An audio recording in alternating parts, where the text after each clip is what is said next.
Bismillah. Assalamualaikum. Waalaikumsalam warahmatullahi wabarakatuh. Tuan apa khabar? Baik, Alhamdulillah. Adik-adik apa khabar? Alhamdulillah. Terima kasih kerana sudi meluangkan masa untuk bersama kami. Boleh kita mulakan temu bual ini? Boleh. Memang kita alu-alukan lah. Pertamanya kita pun sedia maklum bahawa pihak adik-adik dah bagi pemberitahuan kepada saya untuk membuat sesi temu duga atau temu bual atas penyediaan assignment lah. Okay, saya faham dan saya pun dah terima soalannya telah dikongsikan kepada saya.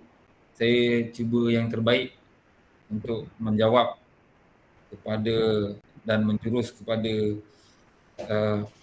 kategori yang diberikan, iaitu pemimpin organisasi dan syarikat. Baik, kita seterusnya. Soalan seterusnya. Untuk yang pertama, mohon Tuan ceritakan sedikit latar belakang Tuan sebagai pengenalan diri Tuan. Okey, bismillahirrahmanirrahim. Nama saya Abi Yamin bin Dahrun. Saya fokus kepada pengalaman di syarikat ni lah sepanjang saya menjawat. Jadi dari segi saya staf biasa asalnya sehingga saya dilantik menjadi CEO syarikat lah. Ya. Saya bertugas di syarikat ni bermula tahun 2007 sehingga saya dilantik menjadi CEO syarikat pada September 2020 lah, lebih kurang. Tapi tahunnya lebih kurang 2020. Masa tu maknanya CEO yang sedia ada syarikat ni jatuh sakit. Jadi saya menggantikan lah. Jadi maknanya pemegang saham syarikat ini bersetuju untuk melantik saya sebagai pengarah urusan syarikat atau CEO syarikat lah. Sehingga sekarang memegang jawatan tu. Saya maknanya bermula dari staf biasa daripada tahun 2007 tu memegang jawatan sebagai eksekutif kontrak dan menjadi eksekutif kontrak kanan, sebagainya, pengurus koordinator projek hingga tahun 2020 bulan September saya dilantik untuk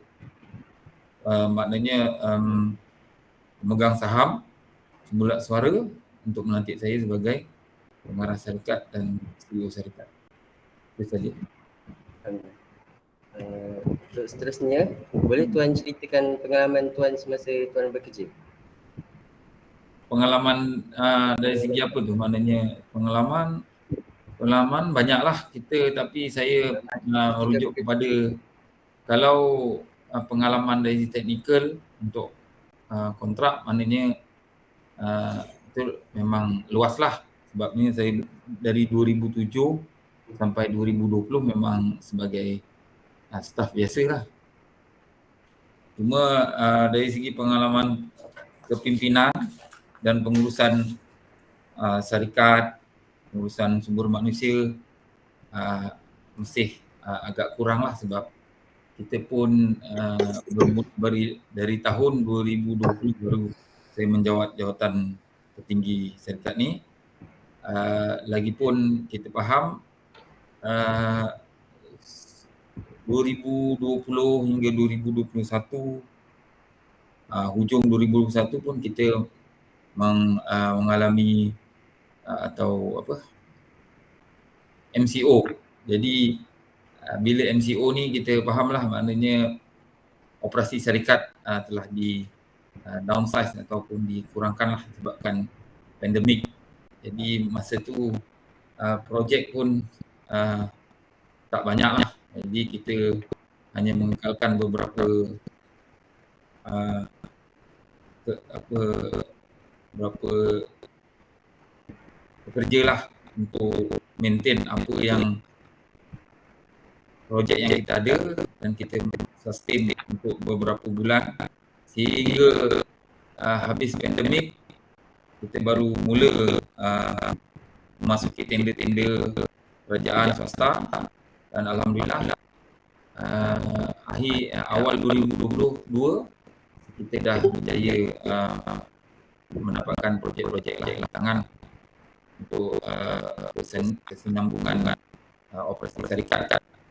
Ini pada tahun 2022 kita berjaya dapatkan 3 projek lah. Hingga sekarang masih dalam pembinaan anak-anak projek. So, dari segi pengurusan syarikat, syarikat ini mempunyai lebih kurang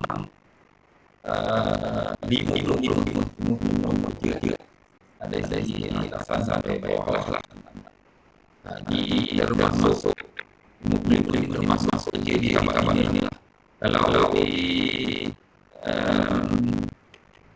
pejabat lebih kurang 23 orang.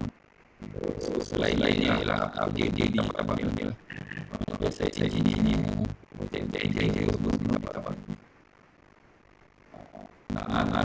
Ini syarikat telah banyak-banyaklah penurunan bergerak daripada pihak otoriti seperti NAR, ICDB atas kita untuk memtingkatkan kehadiran dan melanggar syarikat. Kita mendapat award anugerah yang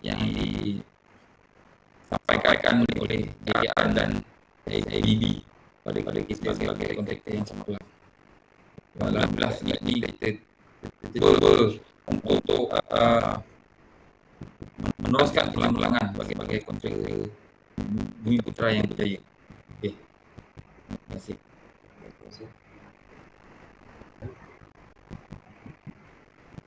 Soalan seterusnya. Sebagai seorang yang telah diamanatkan mengurus syarikat yang kita boleh lihat agak besar dah. Boleh. Bagaimana sudah tentu tuan mempunyai tips-tips atau rahsia yang boleh tuan kongsikan kepada kami? Tak banyak rahsia. Mungkin semua orang pun mengaplikasikan benda yang sama, ialah kesungguhan dan kita praktikkan. Maknanya dari segi pihak atasan, apa yang kita cuba buat, dan kita apa ada sekarang perkataan walk the talk kan. Jadi apa yang kita buat kita mesti praktikkan supaya orang-orang bawahan kita melihat benda tu, pihak atasan sangat serius pada apa-apa yang cuba pembaharuan ke ataupun arahan ke yang cuba disampaikan. Maknanya benda tu serius, perlu diadaptasikan pada persekitaran syarikat. Lagi satu, disiplin lah. Mana-mana organisasi sangat mementingkan disiplin. Kalau pada kami, kalau orang bagus kerja, teknikal je bagus, pandai ke dari segi pengurusan kerjanya, tapi tiada disiplin, kami pun tak berkompromi dengan mana-mana staff yang tiada disiplin lah. Kalau dalam Islam ni kita adab lah. Ada kadang-kadang ada ilmu tak ada adab pun dia tak boleh pergi jauh lah. Okay. Seterusnya, seperti mana yang kita semua tahu, Tuan mempunyai 55 orang staff di syarikat ini. Betul kan? Boleh tak Tuan sharekan bagaimana Tuan mengendalikan staff seramai 55 orang tu dari segi pembahagian tugas dan lain-lain? Okey, kalau berkenaan pembahagian tugas apa semua, kita memang Okey. Sebelum kita pergi jauh, maknanya dari segi pelantikan lah, pelantikan mana-mana staf ataupun apa tu kerja bawah saya ialah dibuat oleh bahagian pengurusan sumber manusia lah, atau bahasa Inggeris HR, human resource lah. So macam kita proses nak pengambilan panggil recruitment, pengambilan engineer ke apa ke, kita iklankan, and then kita katakan kita iklankan melalui apa tu medium yang pengambilan pekerja lah, recruitment, contohnya apa adalah di pasaran sana, jobstreet.com apa semua. So apabila kita dah dapat kemasukan calon apa semua, kita print out dia punya resume, then kita filter, kita semak mana dari segi ranking julat gaji yang kita peruntukkan. Lepas tu dengan sesuai dengan kelulusan, sesuai dengan pengalaman, kita akan panggil lah apa tu calon-calon tadi untuk interview. Jadi bila kita interview, bila calon tu layak dan cukup pengalaman dan menepati kita punya syarat-syarat, kita akan bagi satu surat lantikan lah kepada calon-calon atau staf-staf baru yang kita nak lantik ni lah. Ini cerita staf pemilihan staf barulah. Tapi menyentuh kepada soalan tuan tadi, kebanyakan pengurusan pekerja ni diuruskan oleh bahagian sumber manusia. Saya hanya memantau dan biasanya saya hanya kalau ada masalah-masalah teknikal, masalah yang bahagian pengurusan berkait dengan apa perkara teknikal, baru saya masuk campur lah untuk urusan dengan pekerja ni, dengan staff ni. Yang lain kebanyakannya sebab kebanyakan kita serahkan kepada bahagian HR lah, sebab apa-apa lantikan kita tertakluk kepada Jabatan Sumber Manusia lah, Kementerian Sumber Manusia. Mana kita di sana ada undang-undang untuk pekerja di Malaysia, kita mesti patuh pada undang-undang. Cuma dari segi kalau ada permasalahan teknikal di tapak bina apa semua, masalah staff ada masalah dengan teknikal, yang tu saya selesaikan lah. Yang kebanyakan dari segi pentadbiran, saya serahkan banyak kepada bahagian sumber manusia lah, department, untuk handle staff-staff ni. Dari segi cuti ke apa ke semua, overtime ke apa semua dijaga ataupun dipantau oleh bahagian sumber manusia. Okey. Oh begitu. Seterusnya seperti yang kami sedia maklum, Tuan telah dilantik menjadi CEO syarikat ni sejak tahun 2020. Betul kan? Sehingga sekarang. Ya, betul. Jadi, bolehkah kami ingin tahu apakah gaya kepimpinan yang Tuan lakukan dan kenapa ia menjadi pilihan Tuan?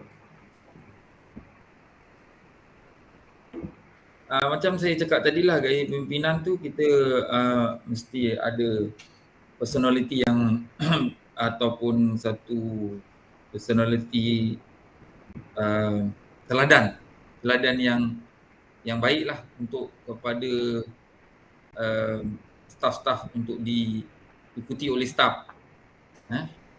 Sebab macam saya cakap tadi, apa perkataan sekarang ni, walk the talk lah, maknanya apa yang kita buat, apa yang kita cakap, kita cuba penuhi. Ya. Dari segi gaya tu ialah macam kita di pihak atasan memang kita memang sentiasa berurusan dengan pihak autoriti lah, mana pihak klien-klien kita apa semua. Mana kita punya penampilan kita kena jagalah. Kita komunikasi dengan pihak-pihak klien kita lah, sebab dengan komunikasi berkesan kita dengan pihak klien-klien kita, itulah sebagai satu platform atau batu loncatan untuk kita mendapat projek di masa-masa akan datang. Dari segi pengurusan syarikat, kita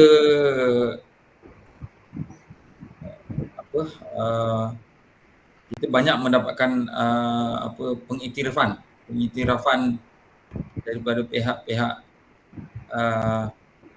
yang berwajib untuk mendapatkan ISO, ya, pensijilan ISO lah. Mungkin adik-adik boleh ceklah pensijilan ISO untuk syarikat itu beroperasi dengan menjalankan spesifikasi yang ditetapkan oleh pensijilan ISO. Maknanya apa-apa dokumentasi, HR, teknikal, semua kita merujuk kepada standard yang ditetapkan oleh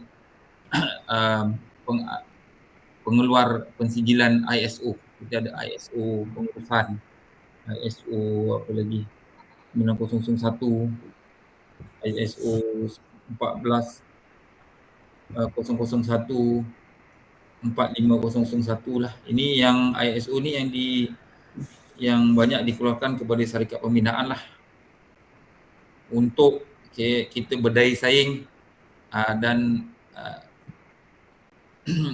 pensijilan ISO ini ialah wajib ada pada setiap kontraktor yang berwibawa lah, untuk mendapatkan projek-projek di bawah pihak kerajaan.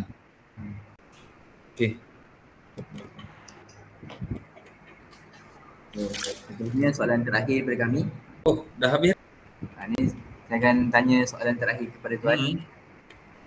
Macam kita tahu manusia ni, dia ni tak sempurna, jadi masing-masing ada kelemahan dan kelebihan. Jadi boleh tuan kongsikan apa yang tuan rasa masih yang perlu diperbaiki dalam syarikat tuan? Benda yang perlu diperbaiki. Okey, saya cakap dalam konteks kami lah, syarikat pembinaan lah. Yang penting sebab kita, pesaing kita di pemain-pemain industri di syarikat pembinaan ni, saya cerita konteks di Malaysia ni ramai. Jadi apa yang paling penting sekali ialah kita punya daya saing, sifat daya saing. Kalau kita tak ada daya saing, yang pertama dari segi keupayaan teknikal dan keuangan, tu yang paling penting lah untuk kita mendapat projek di mana-mana lah, di pihak klien lah, sama ada swasta ataupun kerajaan. Yang teknikal dan keuangan itu sangat penting. Satu lagi ialah reputasi syarikat, dan di mana nama baik lah, senang cakap, nama baik syarikat, di mana setiap projek yang kita buat, laksanakan, mesti siap pada masanya, menepati pihak klien. Itu yang kita punya misi utamalah. Dan kita mesti ada sifat berdaya saing dengan syarikat kontraktor yang di luar sana, supaya kita boleh maintain atau sustainability, bahasa Melayu dia, kemampanan atau kelangsungan